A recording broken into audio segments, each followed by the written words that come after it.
I love putting my gardens to bed in the fall, so that way in the spring, when they're ready to do their thing, they are just ready to go.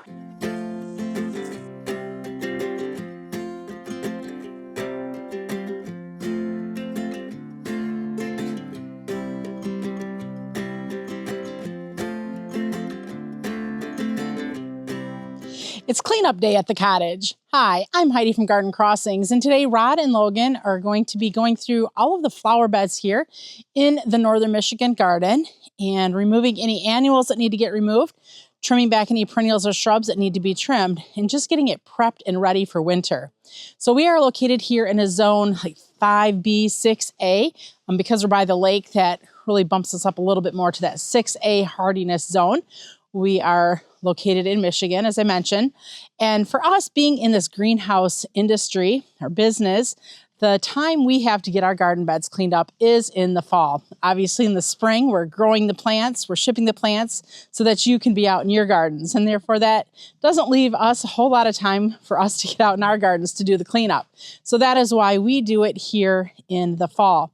This year, we have been blessed with a very long fall season, and that's also helped with the growing of things and really has kept the annuals looking quite nice for quite a long time. But as the saying goes, you know, out with the old to make way for the new for next spring. So let's go ahead and see what they're doing in their garden cleanup process. Right now, Rod's going through with a battery hedge trimmer. I think it's a Ryobi brand is what he uses. And he's just trimming back all of the shrubs that are in this bed. So some of the shrubs that he's trimming are panicle or hardy hydrangeas. He's trimming them back by about a third. So he's taking a third off of them, removing all the blooms, all the leaves, and just kind of shaping them up a little bit. There we go. And you can see he's kind of gone through and done that with everything so far. So the hydrangeas that are in this bed are Bobo hydrangeas, and then I think they're the mini mauvettes or the invincible rubies. So there's both smooth and hardy hydrangeas that are getting trimmed. Right now, he's trimming down the pugster butterfly bush.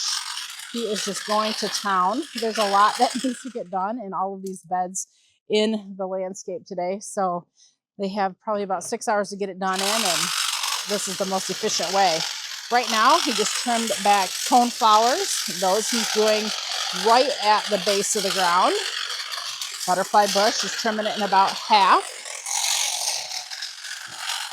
So with the shrubs, kind of the rule of thumb is trimming shrubs by about a third off the top. Unless if you're going in and doing some drastic trimming, then you could do anywhere from a half to even 3/4 trim. But in this bed here, usually we'll trim about a third off or so, just depending on how the plants are looking. All right, here's a butterfly bush, Pugster Blue. So Pugster Blue butterfly bush in Michigan comes back sometimes from the old growth and sometimes from the base. So most of the time though for us, they grow back more like a perennial where they come back from the ground. So some people will say to wait to trim the butterfly bushes until spring. But again, because as I mentioned, this is the time we have to get things done. Everything is just getting its proper trimming at this time of year. As he's trimming, Logan's going through kind of picking up all the clippings and getting those all ready to go out to the land where we'll compost everything. They got the tractor here to help carry some of the plants up, although the bucket isn't that big, so it might be more efficient just using this big giant green recycle bag that they're using. Also, Rod's coming through with a shovel and digging out any of the annuals. In this particular bed, we did a lot of the sun patiens, and the reason why we did sun patiens is because they grow so great up here with very little requirements as far as fertilizer. So we don't have to worry about fertilizer at all, but we do have to make sure that they are on drip irrigation or getting watered, because sun patiens are a very thirsty annual, and that's not a problem. We have water up here that they are getting watered regularly with. They just do so fantastic in these beds. I mean, you can see here, even after a light frost, they're still putting on some color, but definitely you can also tell that they are very tired and that the season is definitely at the end and they are ready to be dug out and removed. All right, ornamental grasses, they get trimmed off right at the base. And this is where those hedge trimmers are so nice. We like to either tie up the grass or hold it, so that way when you trim it, it kind of stays in one giant clump. The battery's not loving this grass. There we go. Look at that. See, he's got it all in his hands, just in a giant chunk. And nice and trimmed back, ready to go.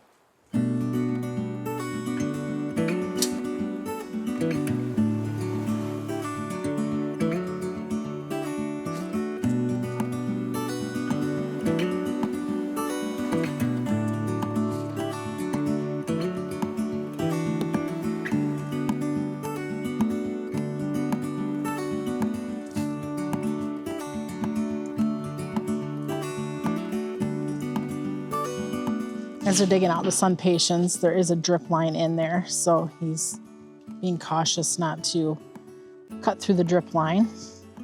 They're leaving the chunk of soil on the root ball because when we plant these up, we plant them up as an 8-inch hanging basket.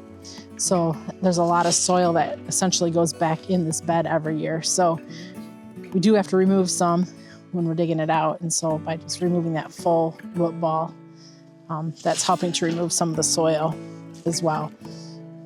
One pro tip is if you can get these dug out before they are all slimy and gross from a hard frost, it is easier to do because they'll come out more so as one piece opposed to breaking in little parts and pieces.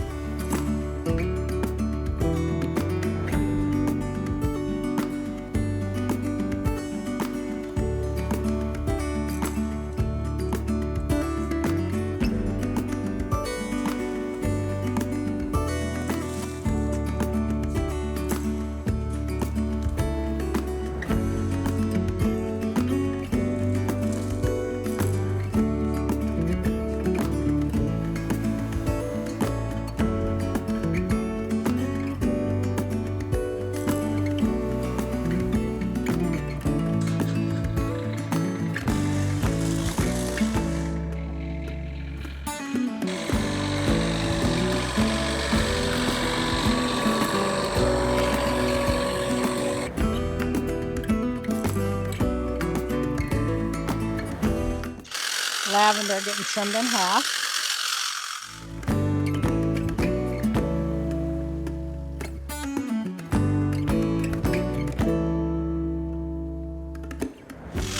Stilby and Ligularia getting trimmed to the ground.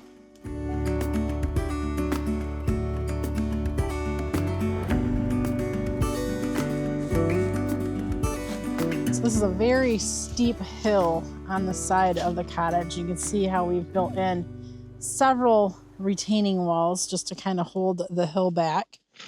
As we look over the edge there, that hill is almost too steep to climb. Like you have to be on your hands and knees to get up that hill.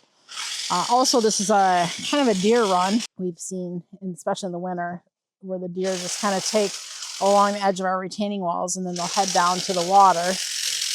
In the winter, there certainly are deer that are hanging out here on the edge of these beds. So a lot of the plants that Rod did plant in this area are plants that tend to be more deer resistant. So that was intentional, but we've quickly learned that deer resistant does not mean deer proof, because a lot of plants that you would never in a million years think the deer would be eating on, they are. So it just depends on the food source in your area, and if the deer are hungry enough, they will eat literally anything. Also too, a little tip that I've learned actually from those of you who've been watching our channel is that young deer typically are the ones that are eating on the plants that are typically known as deer resistant. They haven't built up their taste buds, I guess, yet, so they don't know what they're not supposed to eat, I guess. So I thought that was interesting to find out. Before they start tearing up these beds, I wanted to kind of show you a little bit of what is in them. Of course, in these beds too, there's a lot of annuals, so those are gonna just get ripped out. So sun pations, we did a lot of sun pations in this bed as well, because again, they just do so good and give so much color to this area. The deer are definitely, since it's gotten colder, have eaten off all of the flowers off the sun pations, but these went really good pretty much all summer long with very little deer browsing. This patch here was just a mass of pink when it was blooming earlier.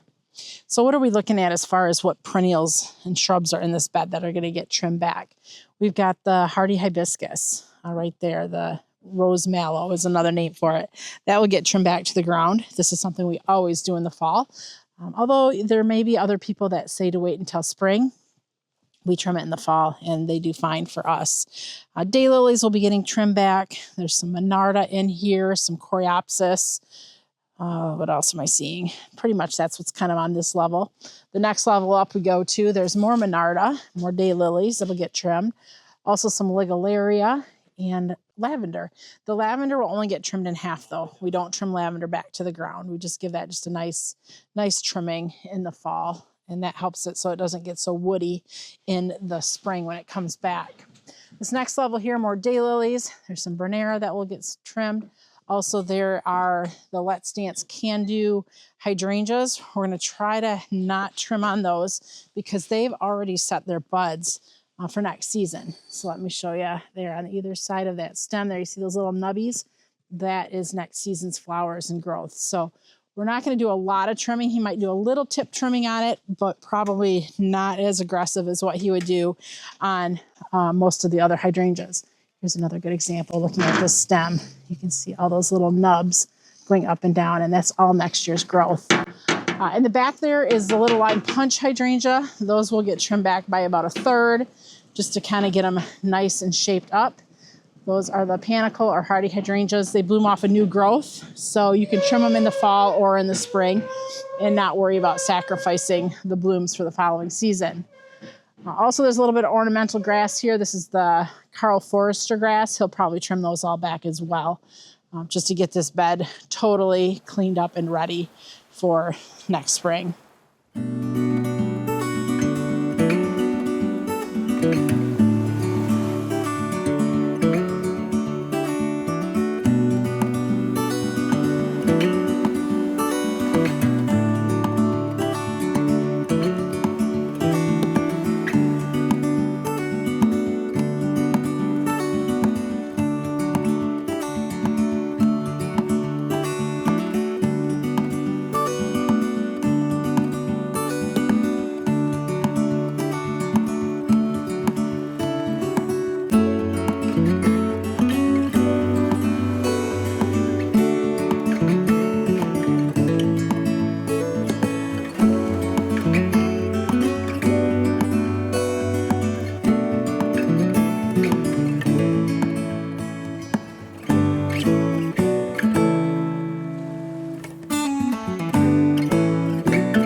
to take a look at the hydrangea candy in a second, so we'll see kind of what remains.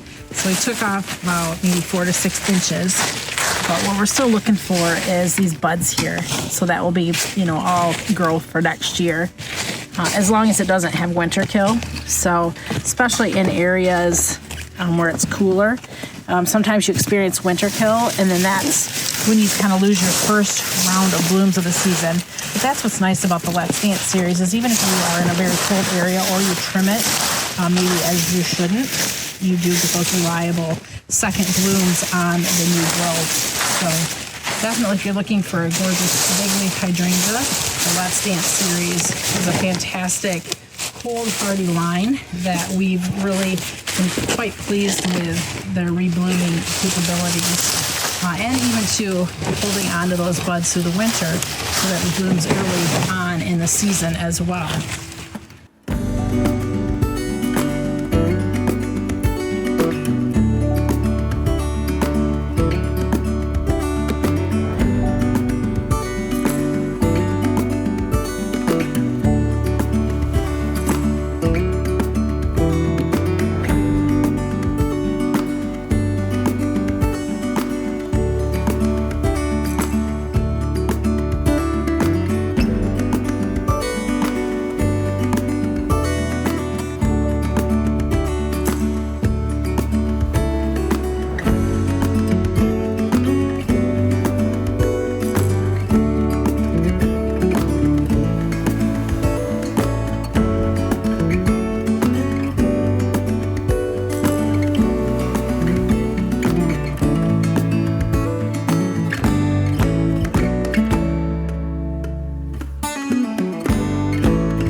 All the perennials are trimmed back.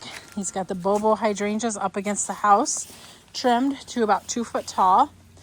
But when he got to these firelight tidbit, he had an impulse movement, and that impulse movement was to not trim them back. So honestly, these firelight tidbit, they don't need to be trimmed back. They're about 2.5 foot tall or so, and you can see they are just so beautiful still. Like, they're still holding on to the gorgeous rosy blooms. They're hardly turning brown at all. So we'll just keep these here for a while and enjoy the gorgeous blooms of the firelight tidbit. If he were going to trim them back, he probably would trim the top third, maybe trim them in half, because Rod does have kind of a heavy pruning hand. But these are the type of hydrangeas, panicle hydrangeas, that bloom off of the new growth. So if we trim them in the fall, or we decide to shape them up, trim them in the spring, either way, they're going to still bloom next year. So there's not going to be a whole lot going on, because as you can see, pretty much everything has been removed out of this area. The only thing actually that hasn't also been touched in the corner there is a rhododendron. And that is a plant that blooms off of the previous season's growth as well. So we'll have to put a netting or something around that to keep the deer off of it. So hopefully it'll bloom next season. So actually, let's take a closer look at that rhododendron and see if we can see the buds that would be next year's flowers. Sometimes by this late in the season, we're seeing pretty substantial sized buds, but looking in, these buds, they seem kind of small, don't they, Rod? I mean, usually they're a little bit bigger and plumper than that. So who knows, maybe the deer have been eating on this already all summer long, although we really haven't noticed any deer chew. So I do know last winter the deer really had their way with this and chewed it back, so we did not get flowers this last year. But we're going to have to really make sure we get in here and get it protected, because this is such a gorgeous plant in the spring when it puts on those really bright, I think this one is purple or pinky purple color blooms. This is actually the only plant, fun fact, except for the ornamental grasses, that we kept from the previous owner's landscape, because we thought this was pretty. And this is exactly where it was planted as well. So we just left it right in place there. Hanging basket's also been removed, so we'll probably put something together with cut greens. We'll go to the land and get some stuff and create a winter basket. That always looks so pretty, especially because that hanging basket is a lighted hanging basket. So in the winter, or at night, once it gets dark, there's a little bell light up there at the top, and that illuminates this basket, which is so pretty, especially like once we start getting snow and the greens are all lit up at night. It's just such a magical look and really is very pretty. If you have hanging baskets, you know, a lot of times you think of your hanging baskets as something you use just for the summer season, but there's no reason why you can't swap them out for fall, put a mum or heuchera or some sort of fall foliage plant in there. And then in the winter, put cut greens and some berries, even some dried hydrangeas for a really magical winter look as well. So you might be wondering where we've been going with all of the mulch. We have our dump trailer here, and we've got it all loaded up with leaves and all the trimmings and such. And we're going to take this out to the land and dump it there. That way, if there's any bugs or pollinators or whatever, they'll be out on the land and still able to do whatever they need to do in this brush pile. So that will be getting taken over there shortly. We also have all of our crescent pots all emptied out. The nice thing with these crescent pots is they're a 2-part system. So you have the liners here. This is a stack of 4 liners, and then we have our 4 pots. So we just simply took the liner full of all the foliage and dumped that onto the dump trailer, and then we emptied out the pots that are the water reservoirs. And the nice thing is with this is by being able to pull the plants out in this insert, you're not also having to carry all that heavy water. So the water can be dumped out separately than all the foliage that's in those containers. So those are really slick. All of the containers we use up here at the Northern Michigan Garden are these crescent type pots with the liners and then the water reservoirs. They're just really easy for us to maneuver. They can take a lot of bumping around. The material, it's hard, but if it gets scratched and such, you really can't tell. And because things do get bounced around a lot as we're transporting them up here, we like these. If we were using our aqua pots, they have kind of more of an elegant finish to them, which is beautiful. But if it gets scuffed and such, we're going to be able to see it better. So I don't know. That's just why we use the crescents up here in the aqua pots at home. So we're now heading up to the front bed there. So let's go see what they are removing up there. First step in the removal process here on this bed is all of the annuals are getting pulled out. So if you remember from the summer, we had the diamond frost euphorbia that pretty much lined the whole front of this bed here. And it did pretty good until late fall when the deer started getting a little bit more hungry and munching on them. So there's just little sprigs that they'll have to pull out. And then on the back side of the bed, we had a lot of the sun patience. And there's Logan with a pile of the sun patience. You can see how they're just all sticks at this point, and that's because the deer ate all of the foliage and flowers off of them. So those are getting removed. And then the next step in the process will be to come through and trim all of the perennials like we've been doing down to the ground. And then there's a few shrubs in here. They're not super big yet, but we do have some pugster butterfly bush, also a few hydrangeas, although the hydrangeas didn't do awesome this year. Again, deer problems. But you can see the pugster butterfly bush, that the deer left alone, so those did good. We also have some spirea, so they don't look like they need a trim, but we'll see what Rod's going to end up doing. And then I think we will probably leave the ornamental grasses, especially in this bed because it gives a little bit of privacy from the road. And also too, in the winter, the ornamental grasses look really pretty as the snow collects on them. And to be honest, these grasses are just starting to put on their plumes. So they're really just coming into their prime here at this point in the season. Look at all of those beautiful little tufts on the top of the grass. So these are all miscanthus grasses, and this is pretty typical of the seed head or flower, if you want to call it that, of miscanthus grasses. They're just kind of more that reddish, not so poofy and puffy like some of the other ornamental grasses, but really a very beautiful look. One thing you'll find is a lot of times in deer country, people do use a lot of ornamental grasses in their landscape because it is literally probably one of the safest plants that can be planted that you don't have to worry about the deer or the rabbits enjoying.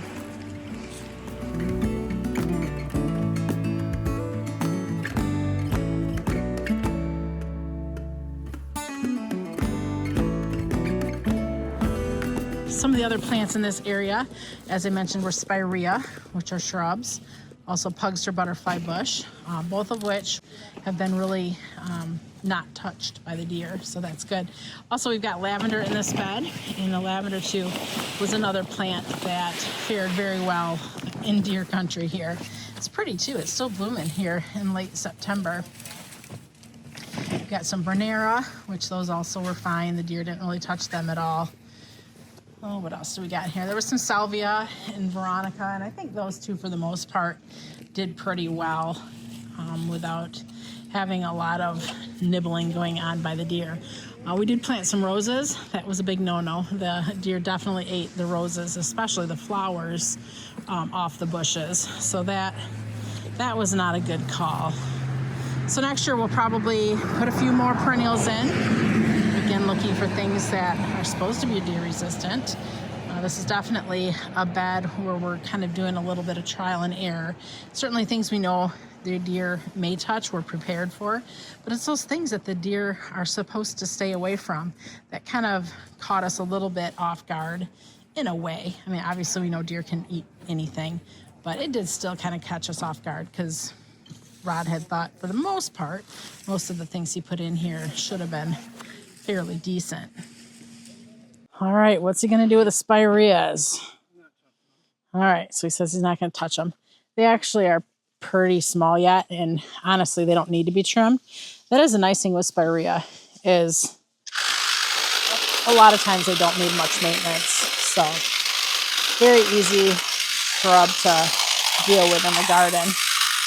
Pugster butterfly bush. He just cut that in about half. He's using the grass as a chair, Logan just said. Oh, so some of the stuff he's pulling out right now is, I think there's salvia and veronica in there. So he kind of went through, sweeped that, and got that all trimmed back. So hopefully, I mean, I know this video is just kind of talking through what he's doing a little bit, but hopefully by mentioning some of the perennials that we have in the garden here and what he's doing with them, that will give you some ideas of, if you're ready to do your garden cleanup, which perennials to trim back and how to trim them back.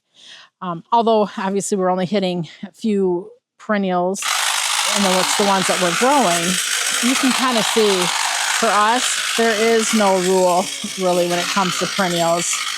We go after them all, and they're all getting pretty much trimmed back unless they're an evergreen type perennial. Salvia right now is what he's trimming back. Another pugster butterfly bush. He's doing them differently. So this one he left a little bit taller. This one's about 10 to 12 inches. And the one over here, either it just wasn't shaped as well, or I don't know. He took that one down to about 3-4 inches. So I think it just depends on what they're looking like and what he's doing. There goes all the Bernera. The salvia and veronica right now getting trimmed back.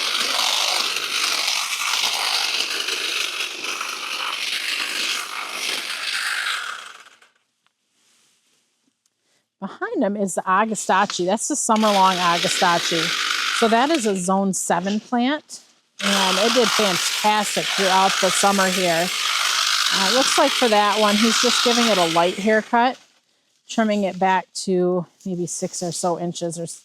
So we'll see. I don't anticipate for that one to come back next year, just because we're, pushing our zone, being a zone 5B, 6A.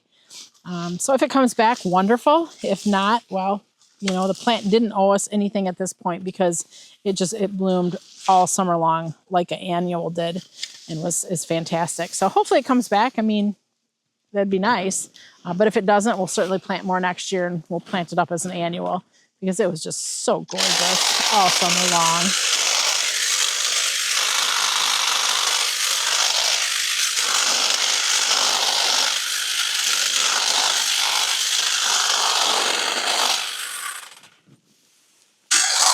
How many use battery power tools as opposed to corded power tools? We have found a lot of great gardening tools, pruners and hedgers and all kinds of good things that are all battery operated. Craftsman, they have a really good line of various garden equipment or tools. that we use. So if you're looking for a gardener, if you've had a gardener in your life or something that's needing an idea for Christmas, check out the Craftsman power tools for gardening. There's so many good choices of things that would be just a awesome Christmas gift for your gardener in your life. Sweet Romance lavender. So right now, he's just shaping it around the edges. It actually grew really good this year. Got nice and full. Had a lot of flowers on it. So I was really impressed with how it did, especially because it doesn't get sun like all day. I mean, it still probably gets about 6 hours of sun, but it's not in like the most fullest of sun areas in the garden. Lavender is one of those woody perennials that a lot of times it's recommended just to trim just kind of the top third or so off. And it looks like for this particular one, because it is so nice and full and looks so healthy, that's exactly what he's doing. He's trimming just that top third off. Sometimes lavender can get really woody if you don't trim it properly. And so that's what we want to try to avoid, is having woody lavender for next season. And usually by trimming a third or even a half back helps you with not having such the woodiness that can occur. One thing for certain is it smells amazing right now in the garden. It just smells so refreshing with that lavender scent. Hopefully it doesn't put him to sleep there. So at this point, pretty much this bed is almost complete. There's just a few more butterfly bush over here on the end that are going to get trimmed back. A little bit of nepeta is in there too. That will get trimmed back to the ground. And once they make their way all the way to the end here, this is going to be a fully cleaned up garden for fall, which is such a fantastic feeling to it. I love putting my gardens to bed in the fall, so that way in the spring, when they're ready to do their thing, they are just ready to go, and you don't have to get out here and do any of this trimming. So hopefully you found this video somewhat educational as far as knowing what and how to trim some shrubs, also some perennials back. Like I said, I mean, we all kind of find our time for when we want to get our gardens cleaned up.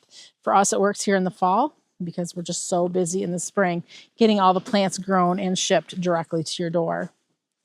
It's been a while since we've taken you out here to the land. This land is just where we kind of hang out sometimes. My brothers hunt it. We also bring a lot of our compost and such out here. We've done a lot of trimming of trees too. There's a lot of autumn olive out here, which is a super invasive tree species. And so we trim that out when we're able to. Also too, when we're cutting paths and such. That's where we're cutting through, is anywhere there's autumn olive. Actually, this is all autumn olive here, so eventually we'll get that all ripped out too. But Rod's got all of the compost and clippings and leaves from the northern Michigan garden out here, and so he's going to go ahead and just dump it off. And this is a great place for it to be able to just set and do its thing and break down. All this scrap trees and stuff that we have here will all get burned down. But we're kind of just waiting for a point in time when it's not windy and when we're not in a severe drought, because we don't want to do any burning when we're in a severe drought, especially out at this area of the land, because we don't have any water out here. So it's not a good place to do burning without having water, especially with as dry as it's been this summer. This hydraulic lift trailer has been such a blessing, especially for these type of projects.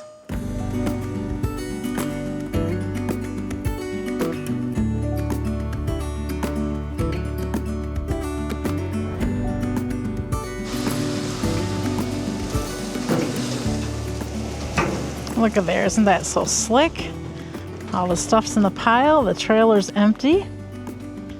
And I think we're actually done with fall cleanup for this year, which is beautiful. They got it all done in a day. So now we can just sit back and enjoy the fall days here when we come up, and it's not totally all work, work, work. Thank you for walking through the fall cleanup with us today. If you have any questions or comments, please feel free to leave them below. And if you're new to our channel, we welcome you to subscribe. Thanks for watching. I'm Heidi from Garden Crossings.